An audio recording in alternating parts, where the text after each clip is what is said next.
leading the way with important local coverage. You're watching WISN 12 News at 5:30.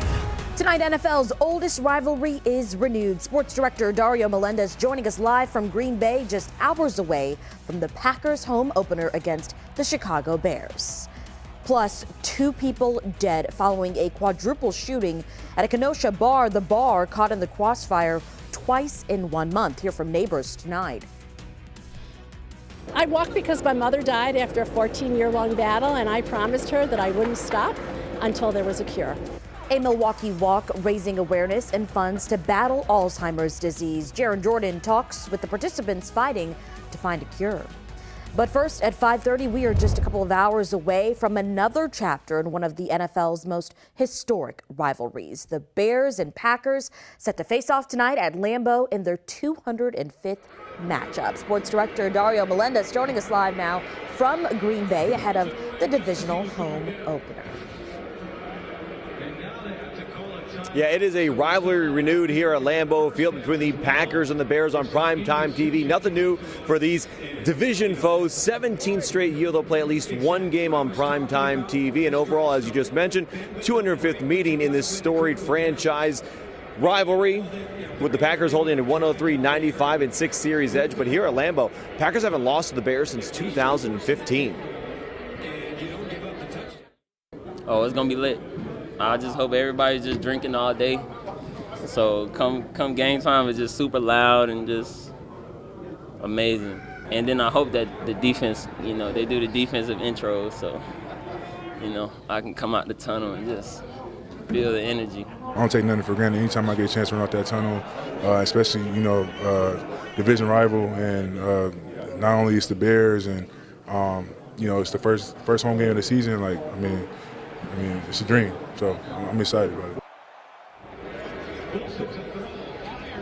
Yeah, it probably is a dream come true for the Packers to be playing a team that Aaron Rodgers says he owns. As for the Bears, probably not so much. The Packers have won 11 of the last 12 meetings in this rivalry. At Lambeau FIeld, Dario Melendez, WISN 12 Sports. All right, thanks, Dario. We'll see you later tonight. And again, tonight's kickoff at Lambeau FIeld set for 7:20. We will have an update on the game throughout our 10 p.m. newscast. And now, moving to Weather Watch 12, Chief Meteorologist Mark Baden joining us tonight. Mark, there is still some potential of a storm or two to pop up this evening, but it's been so gorgeous all day. It's gorgeous right now, yeah. 84 degrees and partly sunny skies across most of southeastern Wisconsin. Some of you have a little bit more cloudiness rolling in. Still a chance of an isolated shower or a pop-up thunderstorm. In the meantime, it's just summer hanging on around here, and enjoy that if you like the summertime temperatures. We'll talk about the cool down in a minute. Got a few little showers trying to take shape out in the central part of Wisconsin. These are marching to the east. This is along a cool front, and again, we could still have an isolated shower or two. That could also affect the game up at Lambeau, but it is really isolated. This is the area that's going to pop here in the next couple of hours.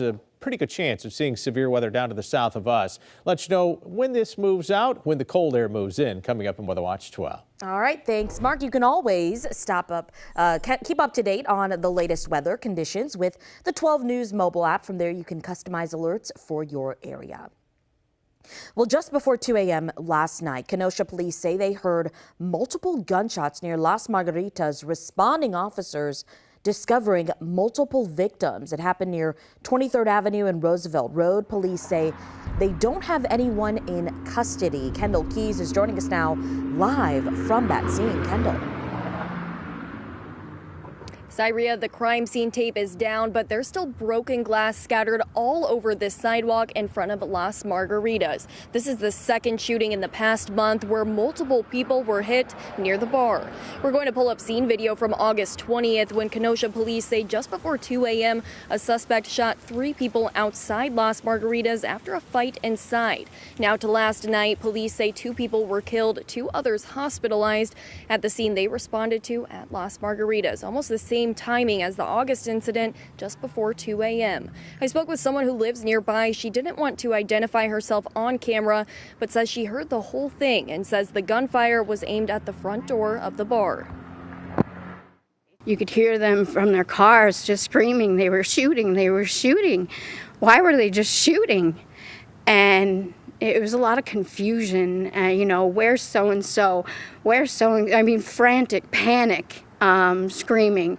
Where's such and such? It was so-and-so that got hit. It was, you know, it was just chaos. It was sheer chaos. Well, Kendall, the neighbor you spoke with has heard a lot of gunfire right by her front door in the last month. So how is this community handling all of this? Well, Syria, that neighbor tells me she's actually in the process of selling her home. She says the violence she's witnessed in the past month is just too much to stay here.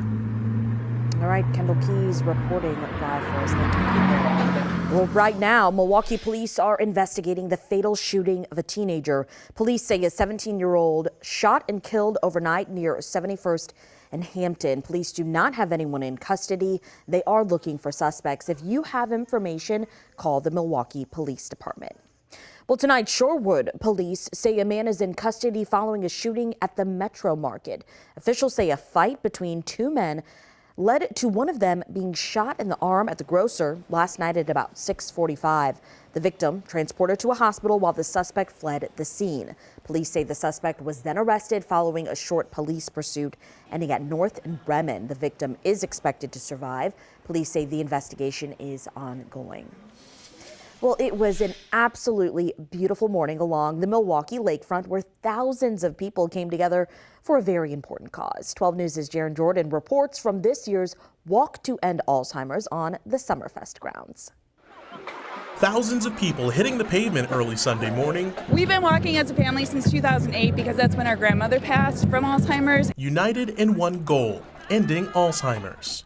We have other family members who are living with dementia and Alzheimer's. It's amazing. Year after year, we were just talking about how many people show up for this, and it is so cool. Alex Preciado is walking in honor of his late mom. Julia Gonzalez Diaz, she passed away September 8, 2016. Daisy's tribe showing up in force for their loved one. She's still with us, so she's still breathing, kicking, but this is the perfect opportunity for us to join together as a family to honor her. According to the Alzheimer's Association, there are more than 14,000 people over the age of 65 in Milwaukee County living with dementia. Money raised from today's walk will stay right here in the community to help with research, resources, and hopefully find a cure to this disease. But to also come together as a community to support each other through the devastating impact of Alzheimer's. For Alzheimer's Association board member Therese Capizzi, it's personal.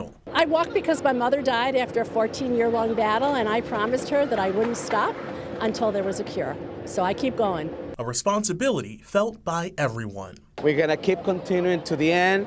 Hopefully one day we're going to have one of these in a white collar. That means the cure for the Alzheimer's disease. In Milwaukee, I'm Jaron Jordan, WISN 12 News.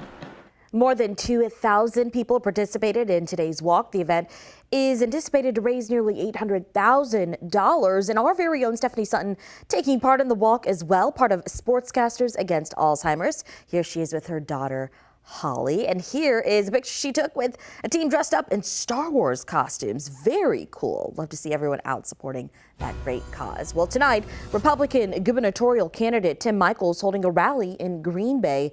Michels to be joined by Florida Governor Ron DeSantis at the Radisson Hotel and Conference Center. That rally set to begin at 6. In response to the rally, Governor Tony Evers sent out a statement reading, quote, Wisconsinites don't want an out-of-touch, out-of-state radical ruining their Sunday, and they don't want Ron DeSantis here either. Tim Michels continues to show Wisconsin voters he's wrong for our state.